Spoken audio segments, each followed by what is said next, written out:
Diablo, moon of the spider, concerned about the growing darkness in the western kingdoms, the necromancer Zael journeys the West March to restore the balance. Amid his quest, he crossed paths with Lady Celine Nasardo, the last heir to an ancient house who seeks a necromancer to help convene with her late husband. But as they summon Lord Nasardo's spirit in the moldering crypts beneath the family estate, Zael and Celine stumble upon something unexpected, a sinister plot to unleash the demon Astraga and his minions on Sanctuary. While Celine and Zael become entangled in a web of alliances and intrigues that embroil both the nobility and Celine's bloodline, Astraga's allies work to prepare a horrific ritual to ensure his coming. The key to his return, the moon of the spider, is at the heart of the mounting evil in Westmarch. But who wields the malevolent artifact? And to what end?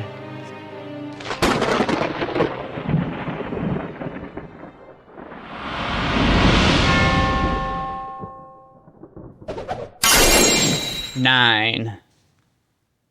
It was a tradition among the Western kingdoms that, when a king died, the desire prepared to assume the throne. The great nobles of that realm gathered in the capital to pay homage to both and show support for the latter. The converging of so much political and military might was also supposed to be a sign of stability to the general populace. Some journeyed by winding caravans pulled by great, thick-coated horses or mules. Others came in single carriages, and not a few rode in with a detail of well-armed and wary mercenaries surrounding them.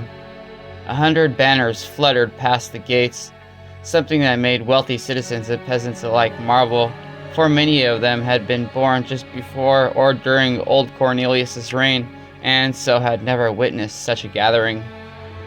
But those who begun arriving in the city were of mixed intentions. Many came to praise the dead monarch, but also considered burying his successor with him. Others who came to offer their loyalty to Justinian IV did so half-heartedly. Still, for whatever reason they came, the point was that they did. At least, that was the point to Aldrich Jitten. The noble watched from the balcony of his hillside villa as the latest arrivals announced their appearance with trumpeting and much waving of their banners. Lord Jitten sniffed in disdain. The red, orange, and blue pennant of Baron Charlemore, he muttered. One of the last, as usual. Display worthy of a peacock. Aldrich glanced over his shoulder into the darkened room. There'll be maybe 7 or 8 more, but that's pretty much the lot. Are you any closer? From within the darkness, there came a brief glitter of pale emerald light. In that moment of illumination, Caribitis was revealed. The steely-eyed Rathmanian leaned over a table upon which charts of the stars lay. Their intermittent flashes of light originated from a small, sharp crystal shaped like a carnivore's tooth. Dangling from a silver chain, the crystal swung back and forth over the charts. On occasion, it would pause over some alignment, at which point would come the momentary glitter. Patience is a virtue, reminded Caribitis. Especially for a ruler to be. But I can taste it even more now, murmured Aldrich, glancing once again at the Baron's arrival. You said it would take place while they were all assembled here. And so it shall. All the signs remain constant. The moon of the spider is nearly upon us. About damn time! And what about that interfering fool? What about the other necromancer? You said he'd be no more trouble by this point. A brief flash revealed Caribitis' expression, momentarily shifting to resentment. She is resourceful one. That he enters the game ignorant of the rules and the players. Not to mention the consequences. Lord Jitten set one powerful hand on the hilt of his sword. If we can't use the sphere on him at this juncture, and your own traps have failed, then maybe good steel would do the trick. The stone glittered one last time, then vanished from sight as the necromancer's fingers enveloped it. A breath later, he appeared beside the noble. It would be an ironic ending for him. What's that mean? You speak like you know him well, sorcerer. Caribitis shook his head slightly. No. But his reputation, for one so young, is one of which I am aware. If we're not misguided, his feats might even be considered admirable. And he knows of you too? He did, but that knowledge I have managed to block from his mind. The armored necromancer straightened, and, with a hint of pride, added, He is, after all, only Sahil. Well, I am who I am.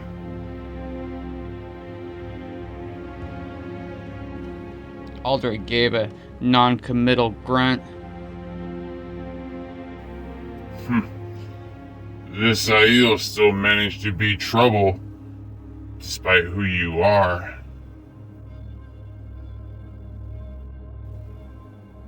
No more. We can proceed as planned. Caribitis started back into the darkness. The noble suddenly put a hand on his shoulder. Lord Jitten could not see the necromancer's countenance from his angle, or else he might have thought twice about touching Caribitis so.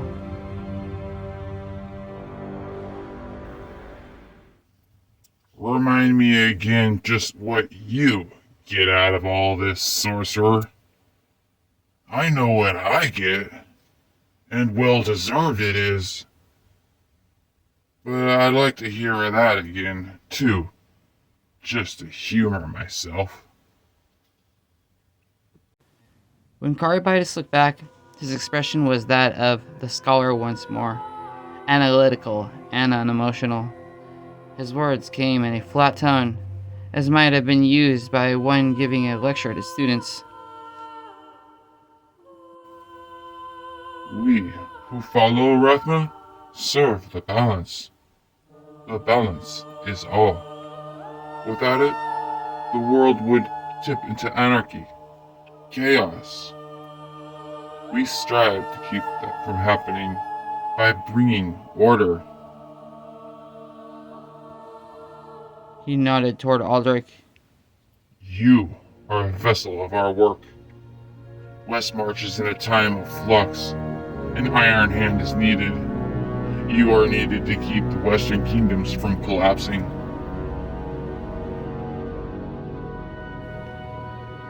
The tall noble smiled, susceptible like so many of his caste to flattery even when it was so obviously such.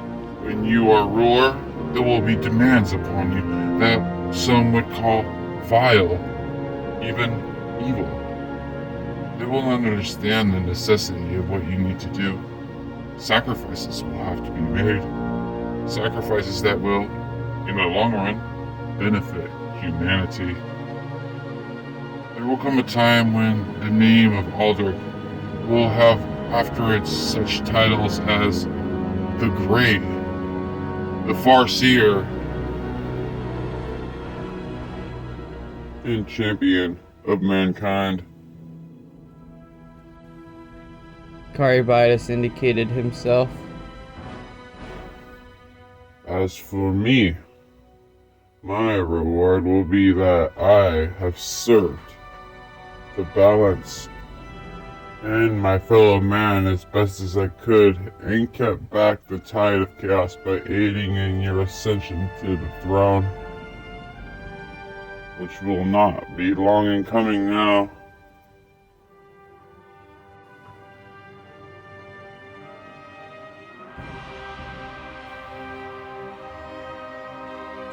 No,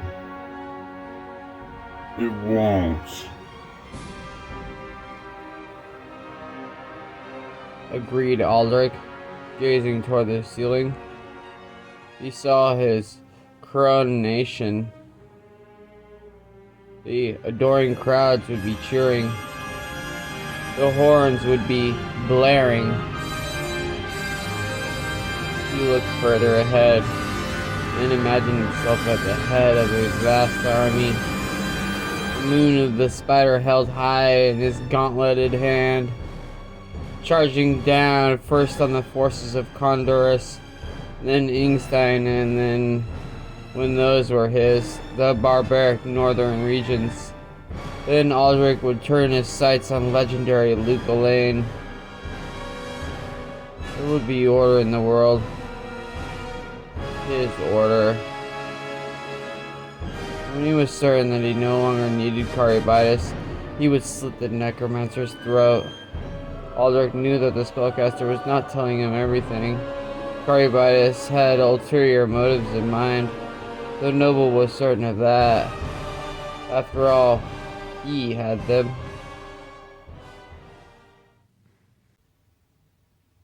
Oh, I forgot to mention. I have made another discovery, my lord. It will, I am pleased to say, speed up our task. Breaking free of his revelry, Aldrich eagerly looked at his companion. What?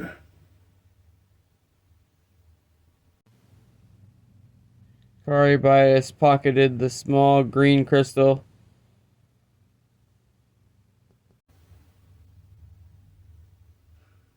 We do not need the house of Nasarda after all. But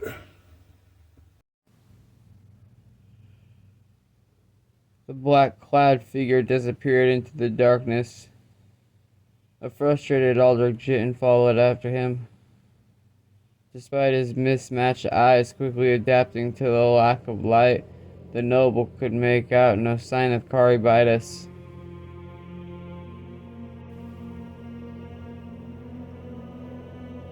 the pit beneath would have been a prime location from where to do our work.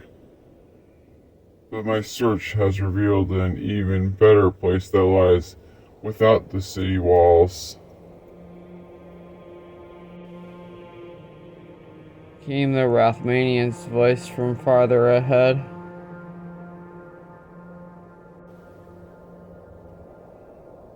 Better than the original temple? Aldrich tried to think where he could draw forth the powers he sought to harness more reliably than in the place where the priests had raised up the monument to their lord. Tried and failed.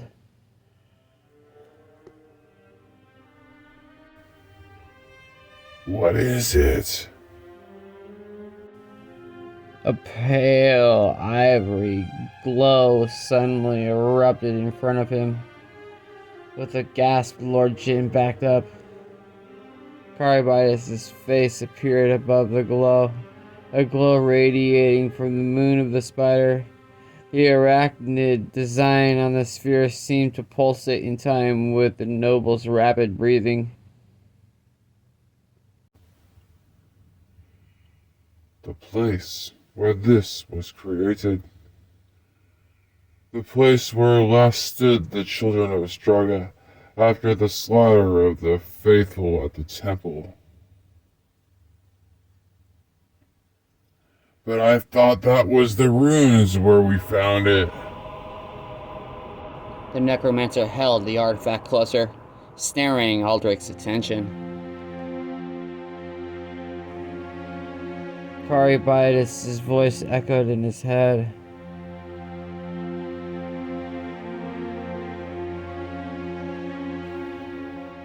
What we found was where the Vizera hid the moon, hoping that it would never be found. They lacked the power to destroy it, or that for which it had been created. No, the location which I have uncovered is far more relevant than either previous, as they focus into a realm beyond. A realm beyond? Lord Jin tore his gaze away. Then we have no more need of that. Oh, yes, we have much need of her. The blood. Remember? The blood. Yes, I'd forgotten that. She has to die for it, doesn't she? The pale spellcaster handed the moon of the spider to Aldrich. As the noble lovingly held it in his palms, Caribitis answered,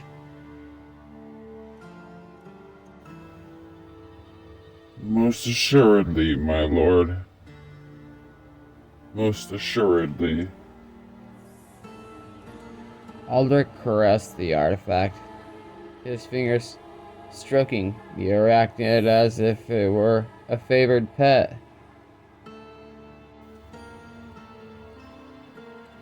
It wasn't a problem for me before, sorcerer. I've not changed my mind now. Splendid. Caribitis backed out of the light. Then there is nothing to worry about. Except this other Rathmanian. From the darkness came another sound, that of a large creature padding along the floor, or maybe the wall. Aldrich could not say which. From Caribitis' direction came an odd sound, the necromancer cooing as if to an infant.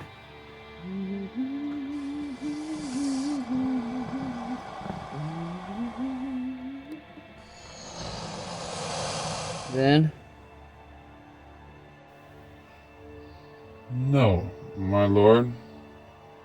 Zael will not be a problem anymore. I decided that the king will take care of him for us. That miserable... Oh, you mean Cornelius?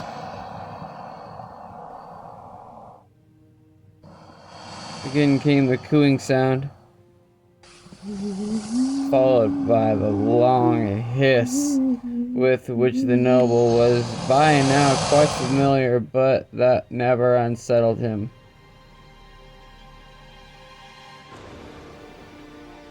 Yes. Good Cornelius will deal with the blasphemer in West March's mists.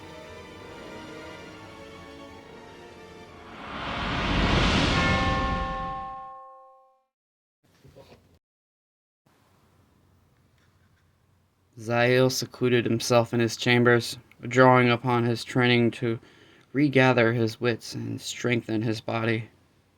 For hours he sat motionless upon the floor next to his bed, reaching out to the innate forces inundating the house Nisardo and learning from them.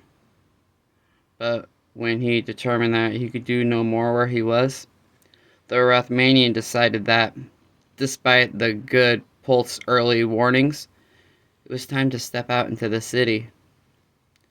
Selene and even Sardak tried to talk him out of such a plan, warning that the Zakharum would look for the slightest excuse to toss him behind bars and try him for a heretic. Humbart too attempted to deter his friend, perhaps in great part because Zael intended to go out on his own. "You're looking for one man in a huge city, lad. One man. How many taverns of ill repute do you think there are? 1? 2? More likely 800, as I recall. But all argued to no avail. Selene finally planted her hands on her hips and declared, Then, if you plan to be so foolish, I will go with you so that someone knows where to lead you. If that's the case, sister dear, interjected Sardak, it should be me. Who knows the haunts better? Zael cut both of them off. My lady, you are already clearly a target of some force.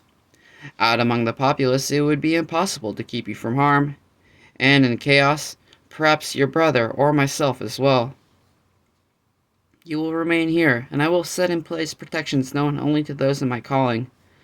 As for you, Master Sardak, since the most important thing in your life is your sister, it would behoove you to stay here sober and not go from inn to inn, likely to fall prey to an ale or two, or 3 or 4.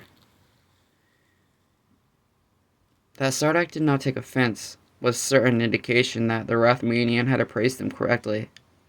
As for Celine, she still fumed, but Zael had put into her head the potential threat to anyone seen with her, while the necromancer knew that she was willing to risk herself, endangering others was not Celine's way. He hated manipulating her so, but it was for her own good. Please, be careful then. The noblewoman said, and to his surprise, brushed her fingers against his cheek. With a brusque nod, Zael quickly left the pair, although his expression did not show it. Celine's touch remained part of his attention for several minutes after. The necromancer was not used to such contact with outsiders, and would be happy when this matter came to a conclusion. Then, providing that he survived it, he could return to the comforts of the jungles of Kechistan. The servants were only too happy to hasten his departure. The lanky Barnaby quickly opened the door for him. 2 men in livery and cloaks dared the incessant storm to swing the outer gates aside, then just as eagerly slammed them shut once Zael was beyond.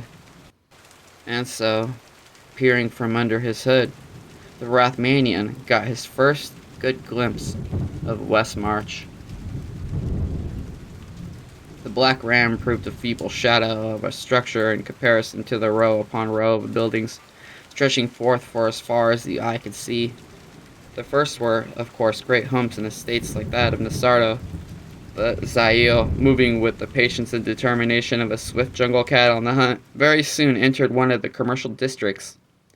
Their stone fronts marked elegant shops selling merchandise of all sorts, including items that the Rathmanian recognized from his own homeland. 1 or 2 especially caught his eye, clearly looted from sites he knew to be sacred. Inns of a more genteel nature also lined the cobblestone streets. Some of them had smartly clad guards with swords or other weapons, men whose job it was to keep the riffraff away.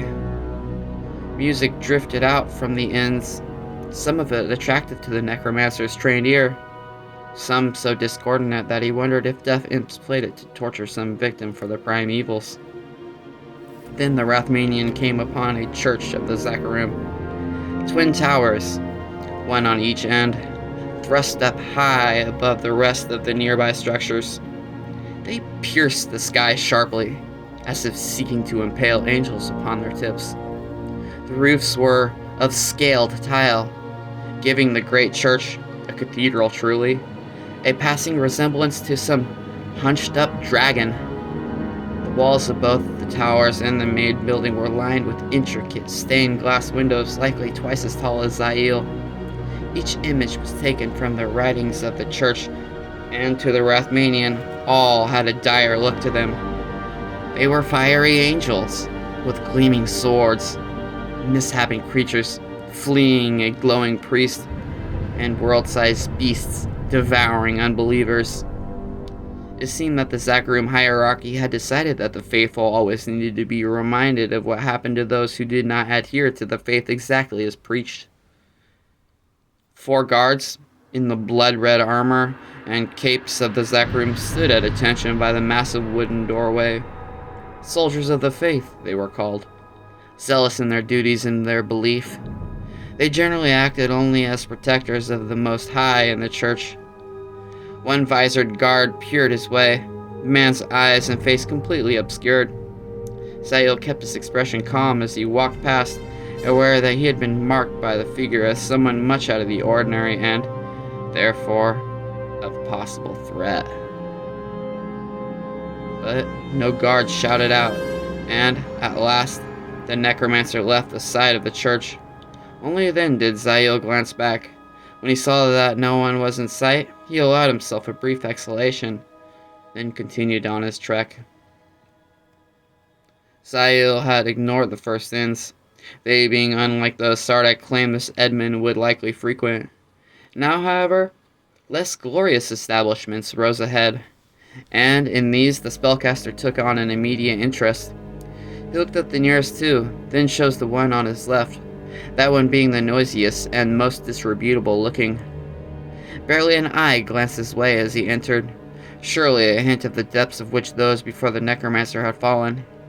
Even those who did not know Zael's calling could generally sense how different he was from most travelers. Music, laughter, and argument assailed his ears. Which one the most strident? He could not say. Zael strode among the patrons, surreptitiously eyeing them in search of one who resembled this king's man. It would have been much easier with Sardak beside him, but Zael was gone from the estate. He preferred that the half-brother remain with Selene. Still, it soon enough became apparent that no one here could possibly be King Justinian's personal aide. The Rathmanian turned around and, after narrowly avoiding a drunken merchant, stepped out once more into the rain. Pulling his cloak tight, he proceeded on to the next tavern. But that too proved a waste of his efforts, as did the next two he entered. Zael understood the difficulty of this task, yet once again he encountered on Rathma's claim that the way would come to him. Some clue as to finding the elusive Edmund would soon reveal itself. Of that the black-clad figure was certain. Zael had not told Selene of another, just as pressing reason he wanted to go out alone. Away from Nasardo, the necromancer would be free of the interfering forces of the house, and thus perhaps be better able to sense his mysterious adversary, this Caribitis, without having to rely on the questionable Edmund at all. Should that happen, Zael intended to immediately close in on the other's location. Again, a very good reason for keeping Selene far, far away. He suddenly collided with a sturdy form, clad in the hard leather of a mercenary. Startled as much by his lapse of concentration as he was by the actual collision, Zael glanced up into the tall figure's half-obscured face. "Captain Dumont?" the necromancer blurted. But a scant moment later he realized that this was not his fellow survivor from Ure. There was quite a resemblance, but also enough differences to mark this other fighter as someone else. You should keep an eye on your path at all times, returned the Rathmanian's unexpected companion. His voice was unusually cultured for one of his callings. "My humblest apologies." The mercenary grinned. I make you buy me a tankard at Garrett's Crossing, just for the inconvenience, if I have the time. Best drink in the city is at Garrett's. Everyone goes there. Zael started to reply, but with a friendly nod the large man moved on. The necromancer paused to watch him for a moment, then went on his own way. He came across a cluster of inns of various quality and paused. Zael was aware that his hunt for Edmund was like looking for a proverbial needle. Unfortunately, his other quest, the one in which he had more hope, was also proving fruitless. Despite a continuous mental probe, there was no hint of any other spellcaster, Vajeri or otherwise. Of course, he could always just go to the palace itself and ask for the elusive Edmund. Zael smiled ruefully at the thought of such a move. The guards would take one look at him and either cast him into the dungeons or send him fleeing from Westmarch. The wind picked up again. Zael clutched his cloak tight, keeping the hood close. The wooden sign over one doorway swung wildly, each movement accompanied by the squeak of metal. A particularly loud squeak made Zael briefly glance up, and then glance again. Garrett's Crossing. Zael abruptly glanced over his shoulder, certain that someone stood behind him, but finding only drenched air. He looked back at the sign. Expression set, the necromancer pushed open the door and went inside. Garrett's Crossing was an establishment well above the Black Ram in quality, but certainly not on the level of one of the elaborate inns that Zael had seen earlier. The patrons clearly had coin to spend, but not so lavishly. Still, there was music playing and much good-tempered laughter. The tavern area was well filled, which meant that even a dour-looking figure such as Zael cost little notice as he winded his way between tables. But his gaze caught no sign of the elusive Edmund, and he began to silently berate himself for having believed that he would find the man here. The Rathmanian started to turn to the door, and at that moment, from a back hall, a man who matched Sardak's description of the King's Aide stepped out. He looked flushed, clearly the result of drink, and something more. A moment later, that something more slipped past Edmund in search of her next client. Edmund adjusting his clothing, Zael took that opportunity to move in on him. The other looked up at the necromancer as he neared and let out a howl of dismay.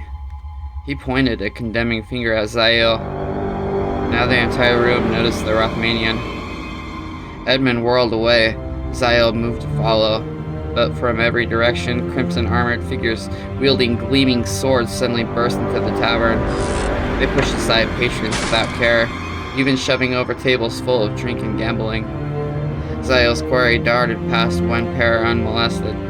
The Zakarim closed ranks and converged on the necromancer. Behind them, Zael saw a robed figure guiding the efforts, his expression one of zealous devotion to his cause. The cause that, for the moment, centered on capturing the Rathmanian. Zael quickly drew a symbol resembling a sleeping eye in the air, accompanied by his gesture with several muttered words. To his senses alone, small black spheres formed in the air above the charging men. The spheres immediately plunged down, covering the heads of the men. The charge faltered. Armored figures suddenly collided with one another or crashed into tables or startled patrons. The cohesive line splintered. Zakarim's holy warriors now staggering blindly in a dozen different directions. Even the robed figure flailed around angrily. The blindness would not last long, though. Ducking down, Zael slipped past a lumbering guard, then into the densely packed crowd watching. Not unexpectedly, the latter parted for him without hesitation, no one wishing to touch a necromancer. Out into the rain he ran, but not to escape.